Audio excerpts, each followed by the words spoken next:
Assalamualaikum warahmatullahi wabarakatuh. Selamat pagi anak-anak sekalian. Kalian saat ini sudah memasuki masa pembelajaran di semester pertama kelas 8. Mudah-mudahan pada saat pembelajaran ini kita semuanya, walaupun pelaksanaan pembelajaran masih belum bisa bertatap muka, namun kita bisa menyerap ilmu yang diperoleh dari ID melalui pembelajaran jarak jauh atau yang biasa kita kenal dengan istilah pembelajaran daring, ya. Anak sekalian, maaf ini visualnya saya lepas supaya nanti agak jelas. Anak sekalian, silahkan dipersiapkan bukunya, catatannya dicatat manakala ada pelajaran yang dianggap kamu penting, ya. Nah, dan mudah-mudahan semua anak-anak dalam badan sehat semuanya, ya, di rumah bisa mengikuti materi yang kami sampaikan. Baik anak sekalian, pada pagi hari ini Pak Edi ingin menyampaikan materi yang berjudul adalah ini, Pancasila sebagai ideologi negara, ya.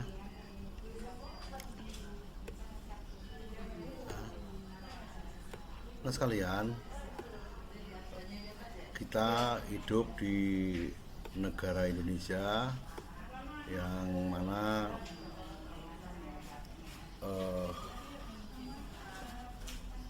dasar negaranya adalah Pancasila. Untuk itu marilah anak sekalian kita senantiasa untuk memahami,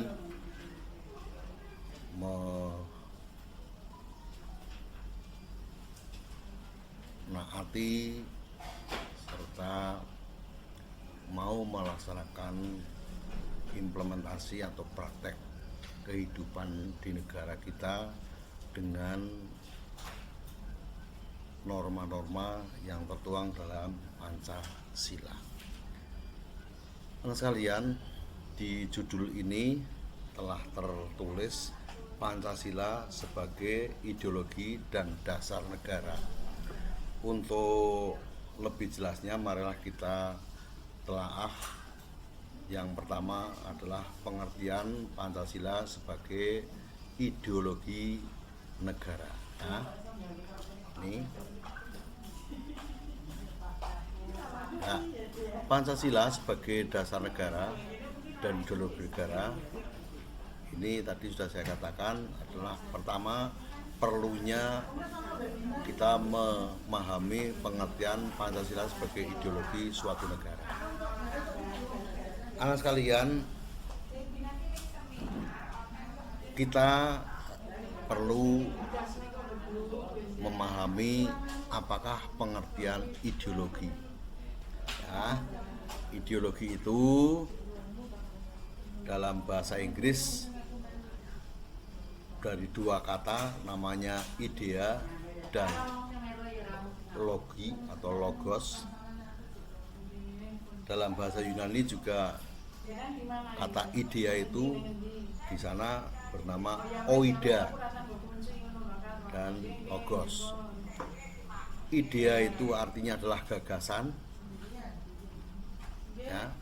Idea, ide, ya. Gagasan, impian, cita-cita, kehendak, itu namanya idea. Jadi kalau saya punya ide, berarti kamu punya keinginan, punya harapan, itu namanya ide, ya. Sedangkan logos itu adalah pengetahuan. Sehingga kalau kita gabungkan pengertian daripada ideologi adalah bisa kita sebut pengetahuan tentang gagasan, pengetahuan tentang ide-ide, pengetahuan tentang harapan, pengetahuan tentang angan-angan atau impian, yang dalam bahasa intelektualnya bernama Science of Ideas, atau ajaran tentang pengertian dasar ya tentang ide-ide ya, harapan, impian, cita-cita. Banyak istilah-istilah ide atau keinginan atau cita-cita atau impian ya. Kamu setiap hari sering mendengarkan yang ada di SMP 4 namanya visi. Visi itu ide ya. Bahasa Latinnya ada lagi namanya das ist. Das ist ya. Ini. Anak sekalian, selanjutnya mengenai pengertian secara detail tentang ideologi ya, ini ada beberapa pendapat, yaitu yang pertama bernama Destat de Tres, seorang intelektual dari Perancis. Destat de Tres, membacanya hati-hati ya, jangan sampai anak SMP 4 membaca nama itu salah ya. Kamu itu ada di kota ya, jangan Destut de Trasi, jangan ya, membacanya Destat de Tres ya. Orang mana itu? Prancis ya. Ya. Beliau memberikan satu pengertian tentang ideologi adalah suatu program yang diharapkan dapat membawa perubahan institusional dalam masyarakat di Prancis.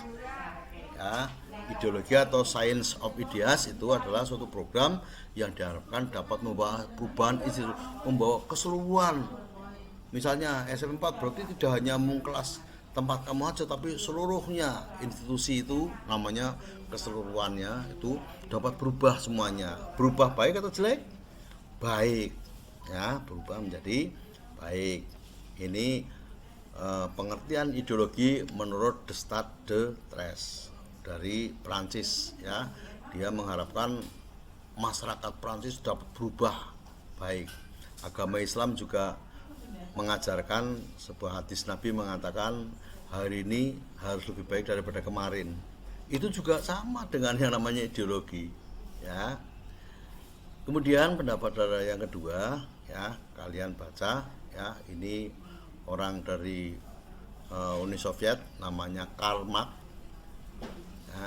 Karl Marx memberikan satu pengertian tentang ideologi adalah pandangan hidup yang dikembangkan berdasarkan kepentingan golongan atau kelas sosial tertentu, baik dalam bidang politik, sosial, dan ekonomi. Jadi berbeda kalau Destat de Tres tadi itu adalah keseluruhan masyarakat di Perancis itu seperti itu, tapi kalau Karl Marx itu menyempit. Ya, Karl Marx itu pandangan hidup itu hanya bisa dia impikan, inginkan oleh kelompok. Jadi yang masuk akal, misalnya kita itu orang miskin, kau berpikir saya kepengin punya pesawat terbang, itu di Karl Marx itu dianggap tidak masuk akal. Karena apa? Ini pandangan hidupnya ini sesuai dengan kelas sosial kita. Jadi orang miskin itu ya pandangannya saya kepengin punya sepeda motor, saya pengen punya rumah itu. Karena apa? Karena kalau sosialnya itu tinggi, itu pasti pandangan hidupnya akan berbeda-beda, begitu ya. Jadi kalau orang kaya nggak mungkin berbicara saya kepingin punya sepeda motor, saya pengen punya rumah. Itu yang ngomong seperti itu biasanya yang kelas sosialnya rendah. Kalau orang yang kaya saya pengen punya jet pribadi, saya pengen punya kapal pesiar pribadi, kan begitu. Itu kalau yang kelompok kaya. Kemudian sekalian, seorang intelektual dari Indonesia bernama Gunawan Setiardjo itu membuat satu pengertian tentang ideologi adalah seperangkat ide yang paling mendasar atau yang asasi tentang manusia dan seluruh realitas yang dijadikan pedoman dan cita-cita hidup. Jadi Gunawan Setiardjo itu sudah mulai mengarah kepada sesuatu angan-angan atau cita-cita yang dianggap rasional. Artinya apabila kita punya cita-cita itu harus komplit, seperangkatnya itu satu setnya komplit. Nah, dalam bahasa Latinnya das ist, das ego, dan das solennya itu harus match, nyambung ya. Kalian ingat kan pada waktu di TK ditanya kepengen jadi apa anak-anak? Saya pengen jadi polisi. Ya, kalau kamu ingin menjadi seorang polisi, maka perangkat yang menyeluruhnya itu, yang realitas itu ya harus dipenuhi. Kamu semenjak SD harus disiplin, ikut pramuka, pelajaran tentang PPKN-nya harus kamu perhatikan, ya. Pelajarannya tentang matematika dan sebagainya harus baik, pramukanya sregep, olahraganya bagus. Itu nanti begitu masuk SMP juga demikian, ya. Kamu ikut PBB, ikut ekstra pramuka, pelajarannya tidak boleh bolosan. Ini kamu masuk SMA, terus habis lulus SMA kamu daftar polisi, karena pada saat daftar polisi kamu di samping dites secara tertulis juga akan dites secara fisik. Masalah PBB, ya, baris berbaris calon polisi. Kalau kamu dari SD sampai SMA itu rajin ikut kegiatan PBB mau pramuka, pasti kamu akan menjadi calon polisi saat pendaftaran dengan baik. Tapi kalau kamu waktu di SD, SMP, SMA itu males-malesan, ya, ketika kamu diuji renang kamu nggak bisa renang, ketika kamu diuji lari kamu nggak bisa lari, nah itu mana mungkin kamu bisa diterima jadi polisi. Maka menurut Gunawan Setiardjo tadi, yang dimaksud dengan ideologi adalah seperangkat ide, gagasan, seperangkat cita-cita, angan-angan atau visi tentang manusia dan seluruh kenyataannya ini, ya, yang nanti jadikan pedoman untuk kita harus betul-betul, iya, artinya nyambung, ya. Kenapa kalau kamu kecil itu kamu punya cita-cita jadi polisi, tapi begitu kamu lulus SMA kamu nggak bisa masuk? Ya karena das egonya tidak match. Itu. Ada lagi yang ditanya, kamu pengen jadi dokter? Ya, kalau pengen jadi dokter, kamu pelajarannya IPA-nya harus bagus, ya. Kalau IPA-nya bagus, ya, bahasa Latinnya bagus, maka ketika kamu tes kedokteran pasti akan bisa. Maka kalau kamu pengen jadi orang dokter, pada waktu di TK pengen jadi dokter, SD itu matematika bagus, IPA-nya bagus, SMP juga demikian, SMA juga demikian, bagus, sehingga pada saat kamu tes kedokteran bisa jawab, bisa mengerjakan materi dan akan diterima jadi calon dokter. Ini namanya adalah cita-cita kamu itu secara menyeluruh nyambung, ya. Oke, ini menurut siapa? Pendapat siapa? Ini menurut pendapatnya adalah Gunawan Setiardjo, ya. Berikut Ramlan Surbakti, ya. Ramlan Surbakti itu membuat satu pengertian, ya, bahwa ideologi itu ada dua pengertian, ya, yaitu yang pertama secara fungsional dan yang kedua secara struktural. Apa yang dimaksud dengan pengertian ideologi secara fungsional? Yaitu seperangkat gagasan tentang kebaikan bersama dianggap paling baik. Banyak situ yang baik, yang baik-baik, tapi mana yang paling baik itu adalah disebut ideologi. Coba sih, kamu pengen jadi guru, baik enggak? Baik. Kamu pengen jadi dokter, baik enggak? Baik. Kamu pengen jadi seorang polisi, baik enggak? Baik. Di antara tiga pilihan itu mana yang baik menurut kamu? Nah, itu namanya ideologi menurut Ramlan Surbakti, ya. Nih. Kemudian ideologi ini juga fungsionalnya ada dua macam, yang namanya ideologi doktriner dan juga ideologi pragmatis. Pengertian yang kedua adalah ideologi secara struktural, ya. Struktural itu tersusun, struktural. Jadi kamu sekolah itu struktural itu kelas 1 SD, kelas 2, kelas 3, kelas sampai dengan kelas 6 itu namanya struktural. Menurut, ya. Jenjang pendidikan juga demikian, TK, SD, SMP, SMA, S1, S2, S3 itu namanya struktural, ya. Apa pengertian daripada ideologi menurut struktural? Yaitu sistem pembenaran seperti gagasan dan formula politik atas setiap kebijakan dan tindakan yang diambil oleh penguasa, ya. Para penguasa itu mempunyai satu kebijakan yang akhirnya diterapkan secara struktural. Misalnya secara nasional presiden memberikan satu kebijakan tentang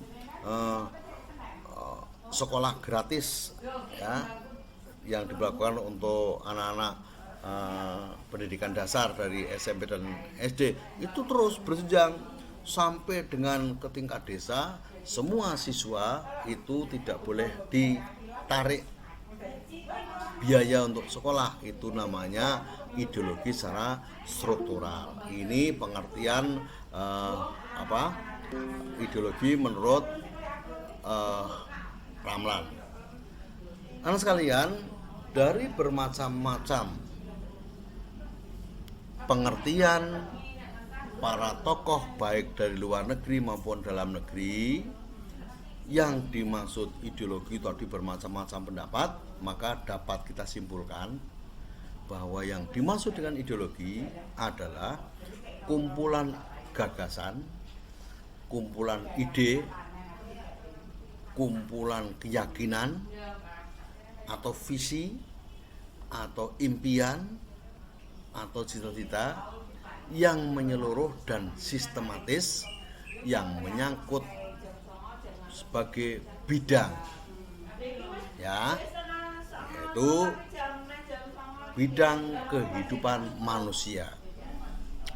Adapun ciri-ciri ideologi menurut Noto Negoro, seorang ahli ilmu tata negara Indonesia, ya, ciri-ciri daripada ideologi menurut Noto Negoro adalah yang pertama, mempunyai derajat yang tertinggi sebagai nilai hidup kebangsaan dan kenegaraan, ya, derajat yang tertinggi sebagai nilai hidup kebangsaan dan kenegaraan. Kamu harus tahu anak sekalian bahwa manusia mempunyai ideologi atau mempunyai cita-cita itu adalah derajat yang paling tinggi.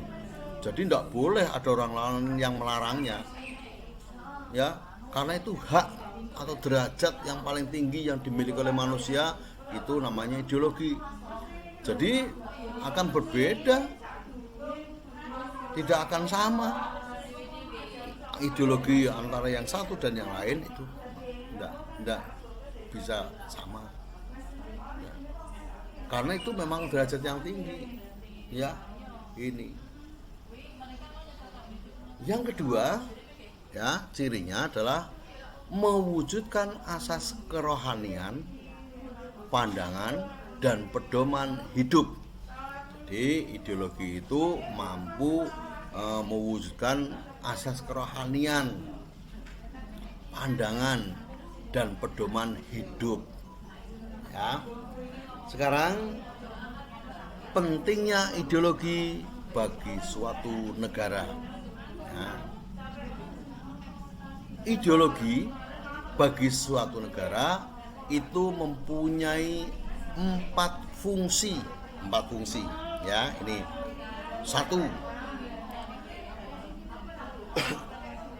ideologi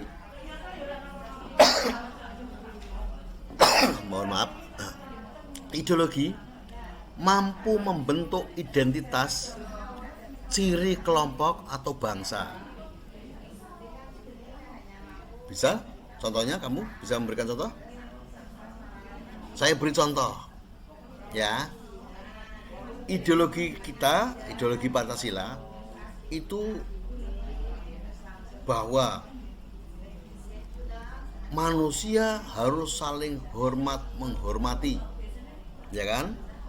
Maka orang luar negeri kalau datang ke Indonesia, dia akan merasa senang, nyaman, karena apa? Rakyat Indonesia mudah memberikan senyum, menghormati orang lain dan sebagainya. Ya. Yang berikut, orang Indonesia terkenal sopan santun. Beda negara liberal itu bebas, ya. Sehingga kalau orang di negara yang menganut negara yang ideologinya liberal, itu rakyat boleh memakai pakaian bebas, ya. Maaf, budele ketok. Ya, ada lagi yang perempuan rambutnya gundul, yang laki-laki pakai tindian. Itu negara bebas, negara di suatu negara yang menganut ideologi bebas, kita tidak, kita itu negara yang ideologinya Pancasila. Maka kita harus menjunjung tinggi nilai-nilai yang terdapat dalam norma Pancasila. Maka sopan santun, saling menghargai, ya ini. Maka kita nggak boleh bebas, ya. Apa contoh sopan santun? Ya, orang Indonesia itu kalau bertamu itu ada urut-urutannya secara normatif. Begitu datang, ketuk pintu 3 kali atau pencet bel, ya kan? Begitu pintu dibuka, kamu ucapkan salam, assalamualaikum Pak, assalamualaikum Bu, atau mengatakan selamat pagi Pak, atau kula nuwun. Nah, tahu kan, itu bahasa Jawa juga gitu, kula nuwun itu juga ucapan salam. Iya, akhirnya yang punya rumah akan menjawab waalaikumsalam. Oh iya, selamat pagi. Oh iya, silakan, monggo pinarak. Jangan duduk dulu kalau belum ada kata-kata pinarak. Maka ketika sudah dipinarake, baru kamu duduk. Sama seperti orang sudah, kamu sering diajak sama ibu kamu, bapak ibu bertamu, ya kan? Kalau tuan rumahnya nyugui hidangan, ya, kalau belum dipersilakan, jangan langsung dimakan. Kalau kamu begitu tuan rumah nyugui makanan kok langsung dimakan, kamu dianggap tidak punya ideologi Pancasila, nggak sopan. Maka baru kemudian setelah tuan rumahnya mengatakan monggo Bu, monggo Dek, dinikmati, lah baru kamu mengatakan iya, ya. Karena apa? Ini sesuatu yang harus kamu pahami, ya. Kalau disuguhi makan kamu juga tidak makan, itu ya juga dianggap kamu nggak sopan. Kalau disuguhi makan belum dipersilakan, kamu kok langsung makan, itu juga nggak sopan. Maka tunggu dulu, ya, itu disebut sopan. Tunggu dulu ketika tuan rumahnya mempersilakan, silakan Dek diminum, silakan Bu, lah baru minum. Oh jadi jangan diminum semua, ya. Walaupun kamu lagi haus, jangan diminum semua, ya, pelan-pelan. Ya silakan, kuenya dimakan Mas, dimakan Mbak, jangan dimakan semua walaupun kamu dalam keadaan lapar. Ambil satu, ya. Cara makannya pun juga lembut, jangan tergesa-gesa. Ya, karena kalau tergesa-gesa nanti kamu akan dibatin sama tuan rumahnya. Ya. Dianggap kamu tidak sopan. Itu ciri-ciri daripada kelompok bangsa, identitas. Kita bangsa Indonesia terkenal dengan identitasnya yang sopan. Fungsi ideologi yang kedua adalah mempersatukan sesama, ya, sama kita dari berbagai pandangan hidup. Bayangkan anak sekalian, Indonesia itu perbedaannya banyak sekali kan? Iya kan? Iya. Agamanya berbeda, mata pencahariannya berbeda, tradisinya berbeda, bahasanya berbeda-beda. Tapi dengan adanya ideologi Pancasila, maka berbagai perbedaan bisa kita satukan. Ya kan? Ya. Karena apa? Karena kita punya ideologi yang sama, yaitu Pancasila. Itu keunikan bangsa Indonesia sekalian, ya. Maka ideologi mempunyai fungsi untuk mempersatukan berbagai pandangan hidup, berbagai perbedaan, berbagai keragaman. Nah, ya.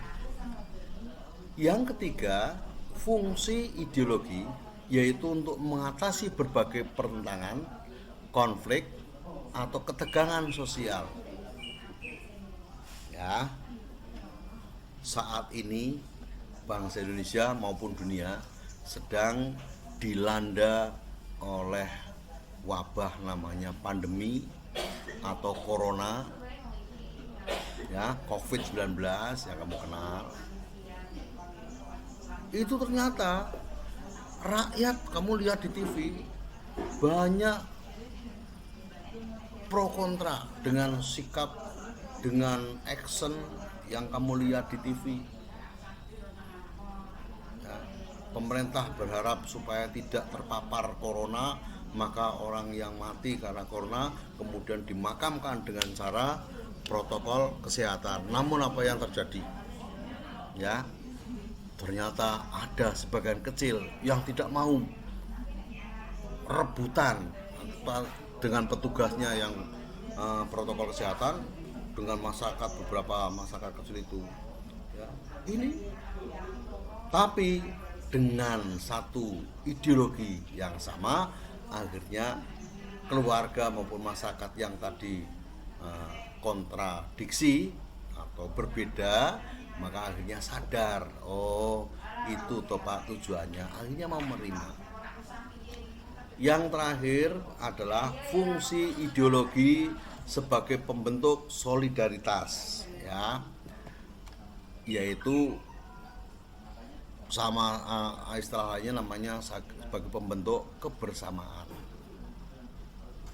Dengan ideologi yang sama, bangsa Indonesia memiliki ideologi Pancasila, ya, ternyata kita mempunyai kebersamaan. Bayangkan, ya, kalau bangsa Indonesia atau tim sepak bola kita sedang berlaga dengan negara lain, ya, sebagai warga negara yang cinta tanah air, pasti kamu akan mendukung PSSI.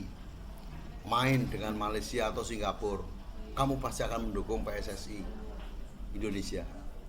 Ketika bangsa Indonesia, ketika pemain Indonesia itu ternyata membawa bola, pemainnya buat kemudian masuk gol, bisa memasukkan bola ke arah gawang musuh, Singapura misalnya, apa ekspresi kamu? Kamu merasa senang. Wah, semua rumah-rumah yang ini di tangga kiri kanan terdengar teriak bersama, hore.